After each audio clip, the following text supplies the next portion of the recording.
Are you feel comfortable in my jacket? You feel good? Yeah. Okay, good. I'm glad you don't Do care. I feel comfortable in your? No, forget it. I'm going to have you try something. I'm going to offer you a strawberry. One of the things we're doing tomorrow, we're going to talk about climate change because it's very critical to transportation going forward.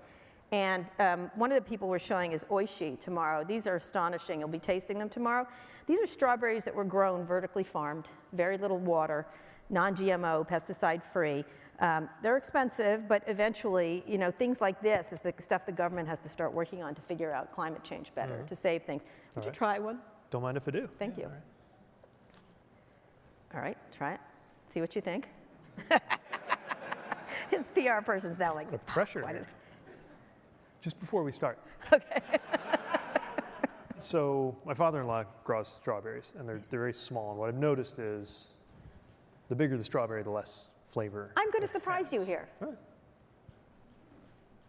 And?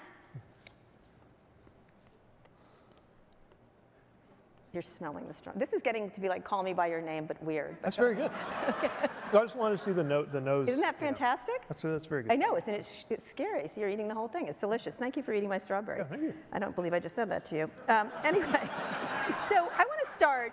There were pictures of my older kids up there and my new kids. I don't know what you did there. You and I in the pandemic had children. I had yes. 2 more children with my lovely wife Amanda. Oh, congratulations. Thank you. You too. That was the ad for gay parenting that I was warning you of. It's illegal in 22 states. So talk about your kids. You just wrote, I want to start with that before we get to the other things. I'll take your, if you want, because I'm a Thank mom. you, I just felt like I did. Okay, good. Okay, this is Thank what I do a lot.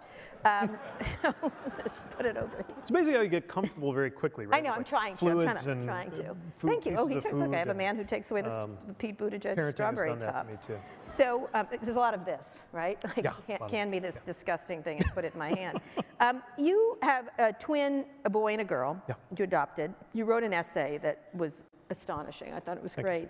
And what parenthood had taught you and how you became a father influenced your role in government and things like that. And one of the lines you had is parenting is a lot of things, and one of those things is terror. Yeah. As you were recounting health issues that both your kids have with very serious reflux and respiratory diseases.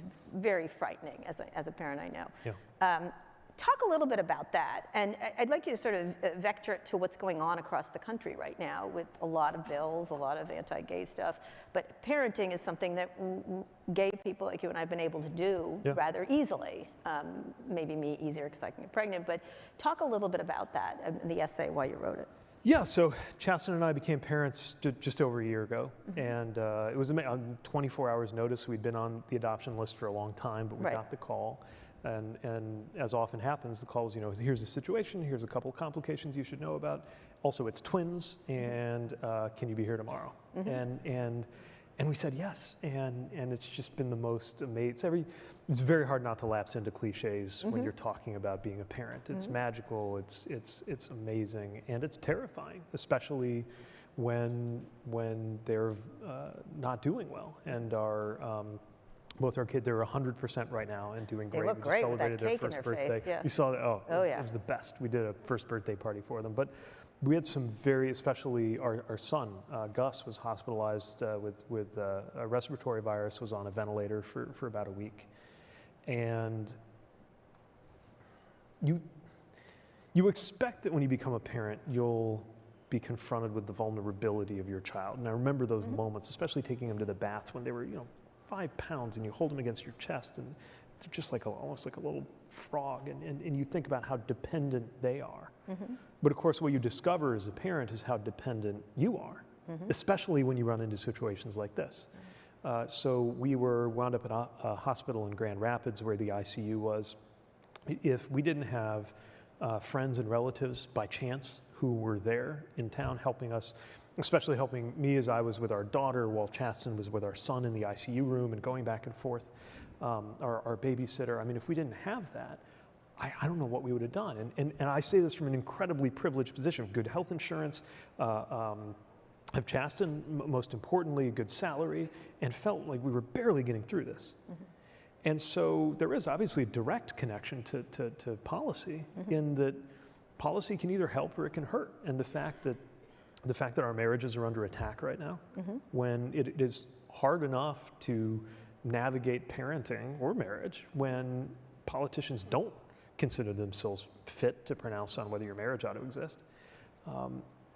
And all the other things, the financial and health issues, which, by the way, are about to get a lot better thanks to things like the Inflation Reduction Act that are making healthcare more affordable for families, that are making life more affordable for families, that will hopefully be a step toward parents being able to breathe a little bit easier, while politicians, many of whom proclaim themselves to be pro-family, on the other side of the aisle, seem hell-bent on doing everything in their power with some of their votes in Congress to make it harder. Including the Supreme Court. Why do you think that is? Why do I think? They are doing that now. Because this seemed to be, settled law, just like with abortion. Yeah.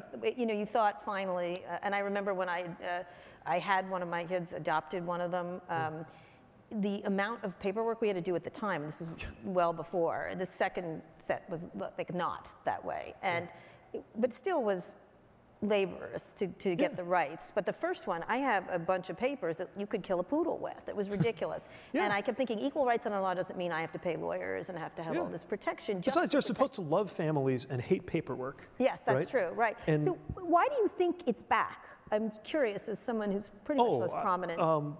Because they can. That's why it's back, because they can. Look, they took away the right to choose because they could.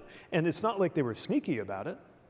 For 50 years, they said, if you give us the power to take away a woman's right to choose, we're going to use it to take away a woman's right to choose. And then they did, and that's what's happened. And now, and I'm calibrating my remarks because I'm here not in a political capacity, but as a policy matter. The majority of the Republican members of the House, for example, voted against our right to marry, which is exactly what their platform says. So I guess when they put stuff like that in their platform, we should believe them about what they're going to do when they get into power. Are you scared for your family? Of course. Yeah. Are you? Yes. Except, yes, absolutely. One of the things that I remember when Proposition 8 passed, I'll never forget, my son said, and that was the year Obama won, so we had voted for him, so we were happy about that. But Proposition 8 sort of dampened the entire thing, and my son turned to it and says, I guess we can't be a family anymore, which was like, ugh. It was just awful. And so now this stuff right now, 20 years later, Now, I'll tell you, the other reason I think this is going on is because it turns out on a lot of the other issues where we're getting stuff done, they don't have answers. They don't have an answer on how to make insulin cheaper. They just voted against making insulin cheaper. So they don't want to debate, they don't want to be there discussing why they voted against making insulin cheaper. They don't want to talk about, they're always beating us up on EVs being too expensive. They just, a number of politicians, all of whom happen to be Republican, voted no on making EVs cheaper. Stood in the way of allowing Medicare to finally negotiate prescription drug prices, which will help lead not only to cheaper drug prices for families, but huge savings for the federal deficit. They don't want to be talking about that. They'd much rather have us in an argument over whether Donald Duck is going to make your kid gay, which is obviously not how that works, but that's what they want us arguing about. No, it's Tinky Winky that makes your kid gay, just so you know. Okay. I tried, didn't work whatsoever. And actually, you know what I always say when Marjorie Taylor Greene actually said that, I was like, we make the straight kids, you make the gay ones. I'm lousy with straight, I'm lousy with straight kids. Anyway, allegedly, I don't know. Well, yes, I do. Anyway, they can do whatever they want. Anyway, I live in San Francisco, marry a goat, I'm thrilled for you. Not thrilled, but fine. So let me get to the stuff about what you're doing, because one of the things that's happening is the money you got from the infrastructure bill. Yeah. Talk a little bit, because it links it to climate change, which we're talking about all day tomorrow. We have John Doerr and Ro Khanna coming to talk about some of the stuff around that. What do you think, as being head of transportation, the most critical stuff is going on in the transportation area with EVs? Yeah. Talk a little bit about what you think this bill is going to do and what needs to happen. Obviously cheaper EVs. It can't just be rich. Well, first of all, before we get to EVs, it's not just EVs, right? It's everything. We were just at the Port of LA this morning. It's making shipping greener. It's transit, just good old-fashioned transit.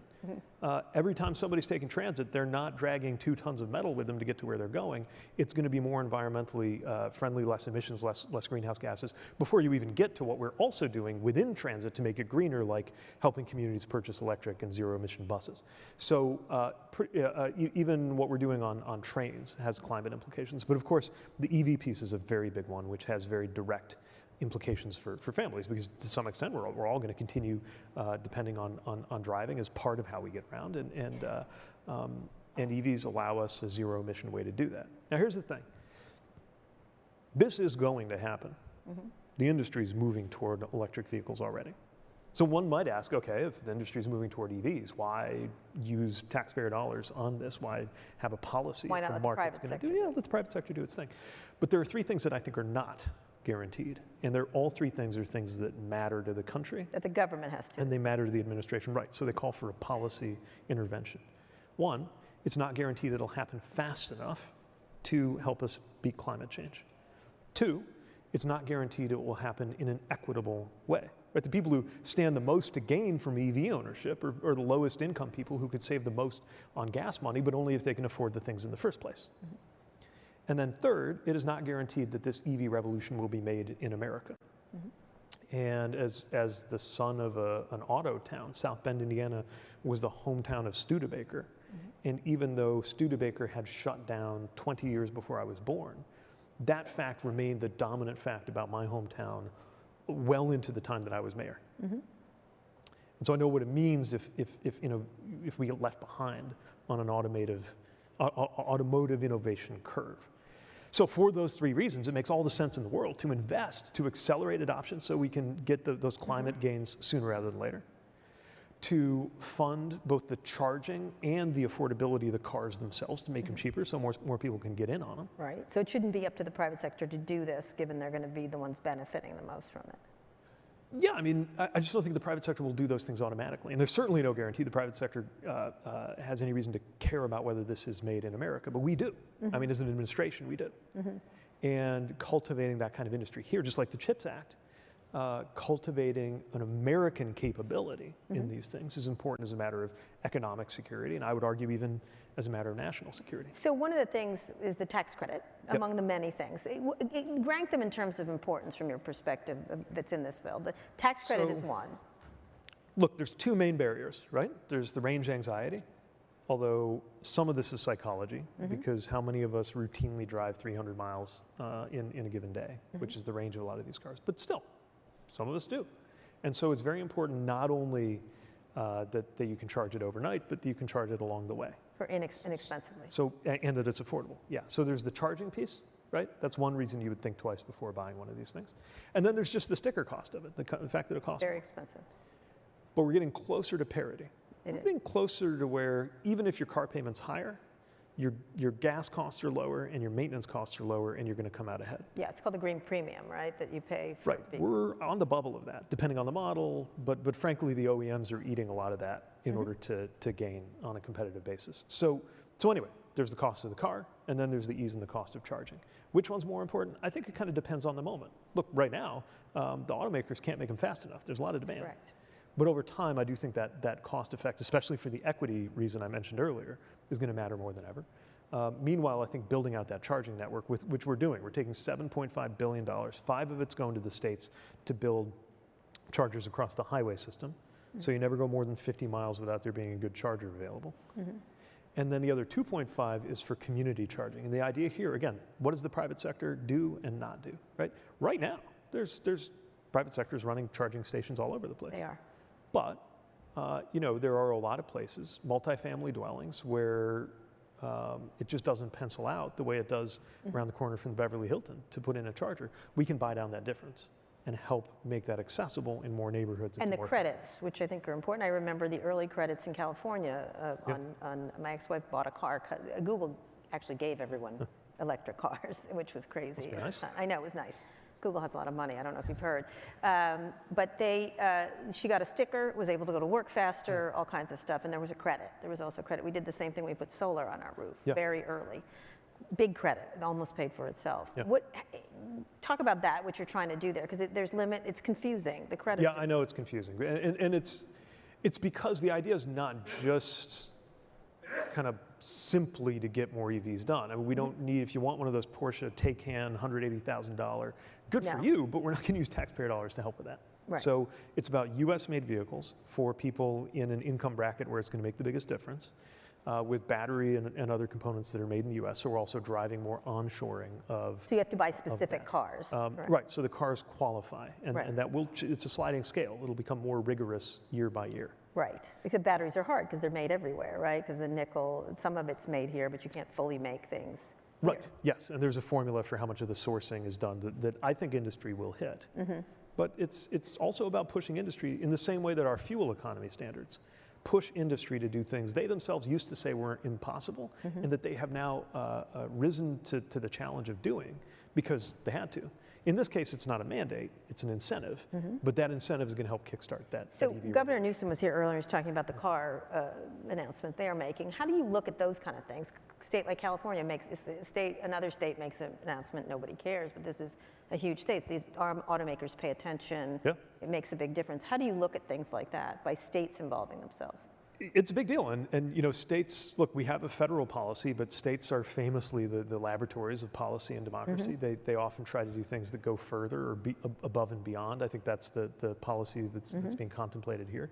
And it's not my place as a federal official to say what the policy decision should be, but you know, certainly whatever we can do together. Well, they gave you a heads up, right? Like they gave you a heads up on that one, correct? Yeah, I mean, we know when these things are happening, and we try to work with our state partners to make sure it all works out.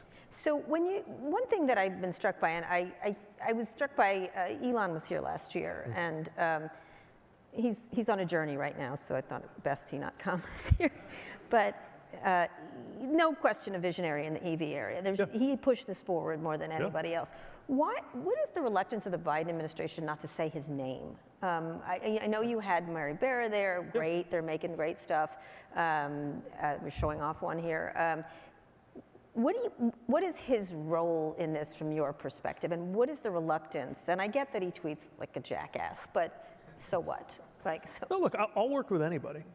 Anybody who can help us get this stuff done. I've sat down with the CEOs of the big 3 Detroit automakers, extended the same offer to him, and I hope we get the chance sometime. Look, our role, both as policymakers and as regulators, is just balls and strikes. We don't have favorite companies in that sense. And so when they do something positive, I mean, first of all, the way that Tesla propelled the EV revolution that we're all now benefiting from and remains the largest EV manufacturer in the US is magnificent. And by the way, I'm also really deeply impressed and paying a lot of attention to the Gigafactory concept, because that contains some solutions to a problem that keeps me up at night, which is there is a tendency for very big projects, going back all the ways to the days of the Romans, to come in over budget and to take too long and to not deliver, right? And what we're about to do is launch a lot of very, very big projects. This is an example of a very, very big project that they built on a kind of modular basis, and they managed to avoid a lot of the pathologies of trying to do giant things. And I want us to learn from that. So I'm excited about that. And then other times there are things that I'm not excited about. I'm not excited about calling something an autopilot if you are required to be paying attention at all times when using it. So we're just going to call balls and strikes here. And that's the relationship we would have with any company, whether it's an automaker. I do think it's striking not mentioning him. I think it's a political mistake, and I do think it led to a lot of his kooky anti-Biden stuff. I mean, I'll mention, I don't usually mention the names of auto company CEOs sure, but routinely, this is a special one. You know, yes, very special. We're all special in our way. I'm not asking. You are a parent now. So I just think acknowledgement of this is, I'm not trying to get Elon compliments, because God knows his ego is as big as Mars. But in this case, it's someone that should be acknowledged over. This is totally. Like a real and again, I mean, we're talking about the largest maker of EVs, and EVs are very important to us. So Yeah, I mean, again, we will engage with anybody, not because they're favored or disfavored, but because it's an important part of how we advance as a country and as an economy. Okay, all right. You don't have to hug him. Don't worry about it. So let's talk. I'll even hug him. You'll hug him? Okay, Sure. don't do that. I would advise against it. So what's the political climate in moving this forward? I want to get to smart cities and some other and more green energy stuff. Yeah. What is the political climate obstacle? You did get this passed. Yeah. What would you say was critical? Because no one thought it was going to happen. You had Manchin over there burning a coal stove somewhere in West Virginia. You think about the infrastructure law or more generally? And getting this going. And what is the political climate obstacles now in moving forward? Because people think it's not enough and not fast enough. So just in terms of it being enough, it's true there's even more to be done. But just to be clear, what we are about to do isn't just testing our ability to fund things like this. It is testing the very productive capacity of the U.S. economy. We're doing as much as we can do. And it's exciting and a little bit scary because we've got to deliver. The politics of it is one of many, many things, an example of many, many things that should have been easier because there was widespread political agreement among the American people that we ought to do this. But the great thing is, ultimately, and this doesn't always happen, but ultimately, that bipartisan agreement among the American people actually translated into a bipartisan agreement on Capitol Hill, which is exactly what President Biden said would happen and worked to make happen. And a lot of people laughed at that, scoffed at that, said there's no way in Washington, especially today's Washington, that you could have a bipartisan anything law, let alone a bipartisan law about something that important. What do you think was the key part of getting it through, except for I think the key part of it is that every one of these members of the House and the Senate gets calls all day from people who are dealing with the conditions of our infrastructure that is a consequence of us not having invested enough. And so you don't have to be a big Democrat to know that we've got to do something to fix a highway that's crumbling, or a bridge you can't even take an ambulance over anymore because of a load limit, or an airport that's bursting at its capacity, or a port at a moment like this where our supply chains are creaking at the seams and needs more infrastructure. So everybody just kind of fundamentally got that we had to do this. And then by, I would argue, presidential leadership, as well as Democrats and Republicans of goodwill sitting in a room, and we spent a lot of time in those rooms, and we had false starts, and I don't know how many times they said it was dead, but we got it done. So when you think about the important parts, you talk about high-speed rail lines, Europe. Whoever was clapping, keep clapping. That was good. Proud of that. Actually, I'm going to talk about something else. You mentioned autonomous vehicles being safe. Are you thinking a lot about autonomous vehicles or more electric vehicles? Both. So we've talked a lot about EVs. Let's talk about AVs for a minute. They can cut many different ways, but fundamentally, the most exciting thing about them to me is the potential for major safety gains. And that might sound a little counterintuitive because folks are really concerned, and rightly so, that these develop in a safe way and worried they might not. Let's be very clear. If we were in a world where all cars were self-driving and they killed 10,000 Americans a year, that would be a 75% reduction in auto deaths. 40,000 people were killed by human beings last year, and it's been trending worse. So even the possibility of turning that corner on its own, before you get into all the other interesting implications of automated driving, is incredibly important for us to be cultivating and pursuing. Now, like all things that involve regulation, it's complicated. Think about it this way. We don't actually regulate much about whether a car has a driver. That's what the state, there's a division of labor, right? We regulate the car. We say where the mirror ought to go, and we do the 5-star crash tests with the crash dummies, and we recall things when something's not safe. The state regulates the driver, right? They issue the driver licenses. That's your BMV. So what are you supposed to do if the state regulates the driver and we regulate the car if the car is the driver? And that's something that our system was not built to deal with, and that's what we're working through right now. I think ultimately it will require legislative updates. And I think it's safe to say right now the policy framework has not kept pace with the technology. Then again, the technology is encountering some confounding problems. I would say widespread use of automated vehicles, which is 7 years away, has been 7 years away for at least 10 years. Yes. And I'm worried that 10 years from now, it'll be 7 years away if we haven't We've seen that speech. been able to square those things away. Well, a lot of it is because there's humans, not just pedestrians, but other humans are the problem. Yeah, humans and snow, but mostly humans. Yeah. All right, so, but you think 7 to 10 years then? I think, I'm kidding. I think we just got to make sure it unfolds in a safe way. So, talk a little bit about airlines, because I've been flying more lately. Even COVID I'm just flying more. That's just what's happening. And I have to tell you, I've never seen so many cancellations. The airlines seem as inept as ever in that regard. I know you've gotten a lot of pressure from Senator Sanders around that. They say it's going to get better in the fall. This is an industry that has not been transformed by the pandemic, even though we gave them a lot of money to transform. Well, we gave them a lot of money to not die. Right. And that happened. That was a success.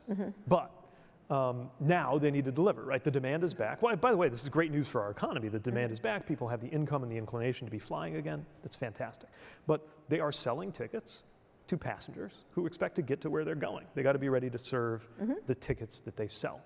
And so there are three things that we're doing simultaneously about how airlines treat passengers. One is enforcement. So a lot of rules. The rules set the floor, and we're finding airlines that break the rules. Two, updating the rules. The rules, frankly, have set a pretty low floor. And so right now, for example, we have a rule out that is an expansion of passengers' rights on things like how the airline has to treat you and your access to a refund if you get a long delay, or if they change your itinerary in a way that the flight doesn't work for you. They just cancel them now.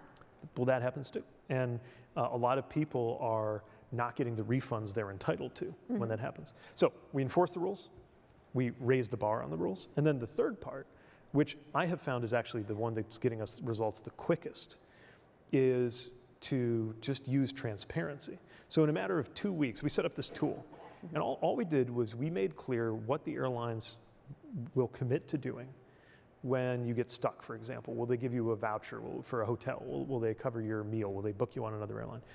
Something like the meal vouchers. When we launched this less than a month ago, when we said we were going to launch it, not one of them committed to doing this. We said this tool's coming, we're going to make it really easy to find out who does and who doesn't, and now 8 or 9 of them do. And what's interesting to me about that is it shows how, even while we're going through a rulemaking process on some passenger rights, which can be very ponderous and goes through all these legal steps, sometimes that other tool, just the transparency of it, can also have a profound effect. So we're going to continue pushing on all 3 fronts. It's getting better. The difference between a normal level of cancellation, it's never going to be 0 with weather and stuff. A normal level is between 1% and 2%. If it's 3%, we feel it. It's quite bad. If it's 4%, that's when you start seeing words like meltdown or chaos or hell in headlines. It's really just that difference between 4% and 2%. And we're getting closer to that 1% to 2% line, but they are not yet at the staffing level. You know, I had an interview with Bill Gates, and he talked about the green premium around jet fuel and things like that. How do you change the airline industry, though? It seems like a lot of things have been transformed by the pandemic, and the airline industry is not one of them. Like, it's ripe for disruption, but nobody seems to disrupt it. Well, I mean, you could argue that the low-cost airline phenomenon disrupted it. Southwest disrupted things in a lot of ways. Now you got these what are called the ultra-low-cost carriers, the Spirits, the Frontiers, disrupting in a different way, or the Allegiants, I should say, along with Spirits. So, look, some things change and some things don't.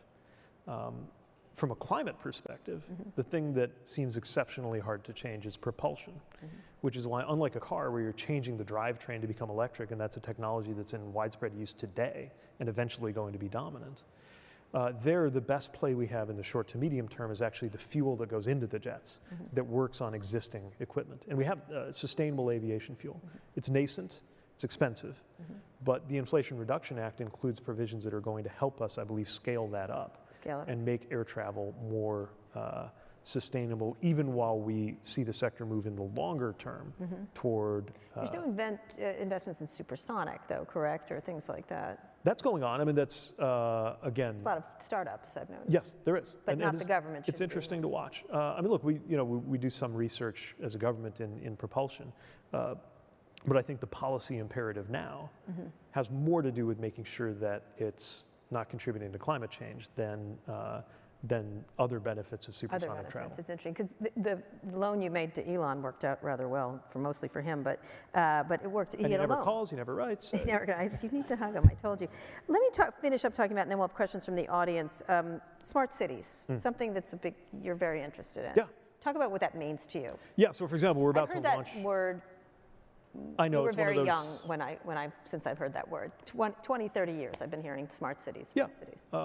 So this is not about technology for its own sake. It's not about the spiffy new thing. The point is, part of what a great city infrastructure does is it takes certain problems off of your plate so that you can worry about other problems. Starting with really fundamental things like, can you get a glass of clean, safe drinking water out of your tap that's not going to poison your family? If you can't be sure of that, like the people in Jackson, Mississippi right now, then it's really hard to go about your life and pay attention to the other things that make life fulfilling. So taking care of the basics, making our communities more equitable, sustainable, and safe. That's what smart cities construed in the right way can help to do. And we're going to be funding this. We're going to be funding things like, how does the infrastructure talk to the car? A lot of talk about AVs. It's not just about the brains of the car, right? We're locked into that paradigm because we're used to the only intelligent thing involving the driving being the human being in the car. But actually it's a relationship between an intelligent road and an intelligent car. If we get that right, we can optimize traffic in ways that will reduce vehicle miles traveled or reduce the amount of time spent idling, which even with an electric vehicle is a benefit, right, climate-wise. We can head off more of the conflict points that lead to not just congestion, but collisions. And none of this is easy, none of this is automatic, but we have already benefited more than people realize from smart cities. My community, starting with my predecessor, as mayor, invested in smart sewer infrastructure. You love sewers, don't you? They're amazing. Yeah, I've heard this. They are amazing. They are not, but go ahead. Yes, they are. Okay. Imagine if you didn't have them. Oh. Other than Point taken. Other than books, I would argue, other than books, it's the most important technology ever. We're back to the Romans again, but go ahead, explain smart sewers. Well, Romans built a lot of sewers. I don't want to take the entire time talking about smart sewers, but the point is they manage the flow more effectively in ways that save ratepayer money, which is really important when we're trying to maintain water quality, and when you consider that the poorer you are, the bigger the proportion your water and sewer bill is of your income. And if we can take the edge off of that, that's a win. And what else is one more thing for a smart city would you think is important? I mean, there's so many things. The management of traffic, the management of water and wastewater, eventually thinking about low altitude flight and how that's managed, right? As drones play more of a role. Vertical lifts and takeoffs, right. And again, it's not the whiz-bang side of it that excites me. It's the fact that you can have early warning systems. We're starting to see this based on the detection of virus matter in sewers. See, it comes back to the sewers. Okay. It's exciting stuff. You're shitting me. You're shitting me on this guy. Sorry, I forget you're a cabinet member. I should be nicer. Go ahead. So one more thing, drones. Yeah, Is that part of that idea? Because Andy Jassy talked about delivery. It seems like so again, the question is, to what extent should you think about whether your city is compatible with a piece of transportation technology? We invested, and still do, colossal amounts of money and rearrange our entire ways of life and built environments in order to make our cities compatible with cars. What could we be doing to make them compatible with other ways of getting around, to make them more compatible with anything from wheelchairs to drones? These are the kinds of things that we want to invest in. And the great thing about cities is they're these amazing test beds for how you can solve these problems. And again, sometimes smart doesn't mean like a terribly technologically driven solution. I'll give you one more example that's about a smartness in cities that we can cultivate. When I was mayor, I went to, I think, Minneapolis. I saw the bike share system they had. You go to the dock, you pull out your bike, you can ride your bike anywhere you like until you get to another dock. And I wanted it, and the reason we couldn't have it was we were having trouble solving the problem of how to fund the docks. And then, sure enough, somebody figures out a way to have these things work that they don't have any docks, right? The bikes and the scooters now that just they know where they are, there's GPS. And just took that problem off the table and made that technology and that mode of transportation more accessible for more people in more places. Right. That's what these kinds of innovations can do. And we are, I think, just at the outset of it. But what we need to do is make sure our approach to innovation is guided not by a fascination with it in its own right, but with how it's going to help on the things that matter most. Safety, equity, climate, economic empowerment. And I think we can do that. Okay, one last question I have to ask. I'm not going to say 2024. Are you going to run for president again? I don't know. What does that mean? It means I don't know. Really? How would I know? I know everything about myself. Oh. Are you not self-actualized like I am? Are you going to run for president? No. Okay. That's a no. See, that's a no. I don't. Okay. Yeah, no. No, look, you don't run for an office because you want, well, maybe some people do because you always wanted to, but I think you run for an office because you notice something about the office and something about yourself and something about the moment that adds up. And that process has been one I have used to decide to run for office several times. And it's a process I've used to decide to not run for office several times. And who knows what the future is going to call. Well, then I'm going to cut it another way. So much polarization in this country. We've been talking a lot about that here. You spent a lot of time, you went on Fox News, you did all kinds of things that other people didn't do. What is your solution for that? For polarization? Yeah. Results. I mean, there's a whole bunch of things to be thought about. I think Anand spoke earlier about just the importance of persuasion. I think that's part of it, not writing off people as unrecoverable. Remember, if we want to eventually live in a world where some of the things that happened in this country between 2016 and 2020 are viewed by people in both parties as unacceptable, that means a lot of people who were on board with it then will have to someday be as horrified by it as the rest of us later. And the only way that happens is if some people actually change their minds. And we need to pay more attention to that process.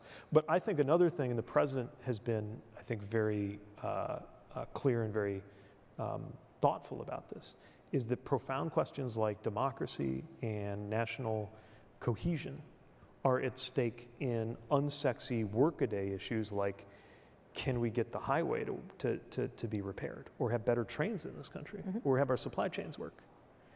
Because if you don't have basic things working, then that erodes public trust. And if public trust is eroded, then people can start spinning their own realities and getting away with it. And so I actually think if we do a good job fixing the horseshoe at LAX with the grant we just did to improve that drop-off area, and in the Inland Empire, where I'm going to be tomorrow, looking at how we made we're going to make the streetscape safer, and getting that new berth in Tampa that I was at a couple of weeks ago, so bigger ships can come, and getting the flights to work on time.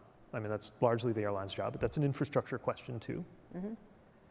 If we can do that, then that wrestling match that we're having could be happening 6 feet away from the face of the cliff instead of halfway over it. And so I think about delivering on the basics as one of the best things we can do to head off the abyss. And that's one of the reasons I really love my job. Cool. You sound like a mayor. Okay. So questions for Secretary Buttigieg. Go ahead. Oh, hi there. So you spoke really eloquently about autonomous vehicles earlier on. My wife had a younger brother who was killed in a car accident, and I've got a 7-year-old little boy, my son. One of our big hopes is that he'll never have to learn to drive, and that there won't be humans driving cars by the time he reaches that age. But my question is kind of tangentially related to that. One of the reasons I was really excited about you running for president, and you're the only person to whom I've ever donated money for a presidential bid, so yeah, I was really excited, was that you're of my generation. You know, you're standing in front of a room of innovators and technologists. How much of a challenge is it that the vast majority of people that work with you, you know, in Congress and even in the executive branch, are in their 60s, 70s, 80s, maybe even older, and how do we fix that? Stop insulting people in their 60s. Ageist. So, look, I will say one thing I've learned is a certain amount of humility about the value of experience, because I work with some people who are ridiculously good at what they do, partly because they've been doing it for longer than I've been alive. At the same time, I think you just will look at the world differently. If 2050, for example, 2050 is when we've set the clock on a lot of our climate goals, right? And I think for some people that's a distant future. And for me, I'm hoping to be, easing into retirement right around then, and my kids will be old enough to ask me either how we got it done or why we screwed it up. And I think when you have that relationship to the future, and when what some think of as the over-the-horizon future, I think of as like when I'm actually trying to figure out my retirement to work out in, it does change the way you think about these things. And I think it also changes your views and your attitudes on technology, not just in a way that the younger you are, the more you're into technology, but in a way that I think you have maybe a pattern recognition to see some of the dangers in technology too, because you grew up soaked in it, right? And I think that perspective is really important, and it's exciting to see more and more people from my generation taking on roles of responsibility in the public sector, even people who are considered Gen Z, the next generation, starting to show up. May I indulge myself? I know you've got to leave, but this is my cousin's son. He's 17 years old. He's a senior. Talking about generations. I know. Total geek, right? Ask your very quick question. I know you've got to go. Very quick, Aiden. Thank you. So we talk a lot about EVs and electric cars, and those are great as a replacement for cars. But what about public transit? Are you in favor of that, especially federally funded? And if you are, how do you combat the negative perception that Americans have about public transit? Yeah, this is huge. I actually think of all the things in our infrastructure law, the most important for climate will actually be the transit title. And it represents the biggest federal investment in transit ever. And it's vitally important. You shouldn't have to bring 2 tons of metal with you everywhere you go in order to get to school or work or whatever. And the mark, I think, of a really well-designed city or just a well-run society is one where people want to and choose to take transit because it's a great option, because we've made it a great option. And that, of course, means making the investments that make it so. That's part of what we're doing. Frankly, we've got a lot of backlog. We'll be spending a lot of this funding just making up for things that should have been done a while ago. But it really is an example of something that is a win-win-win. It's an economic win. It revitalizes communities. It's a climate win. It's even good for the people who don't use it, because the more people do use it, the less cars are on the road, and there's less congestion for you if you are driving. So I'm bullish on transit. Now, I think we also need to be ready for the shape of transit to change a little bit, right? There's no reason the on-demand rideshare style platforms and technologies can't be applied to transit as well.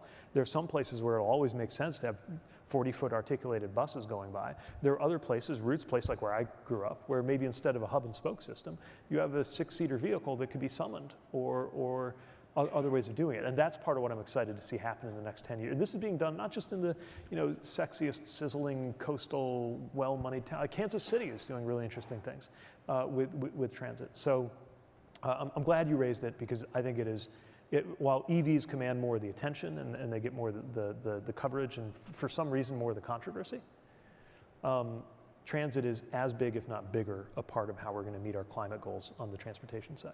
Perfect. Secretary Buttigieg, thank you so much. Thanks. Thank you.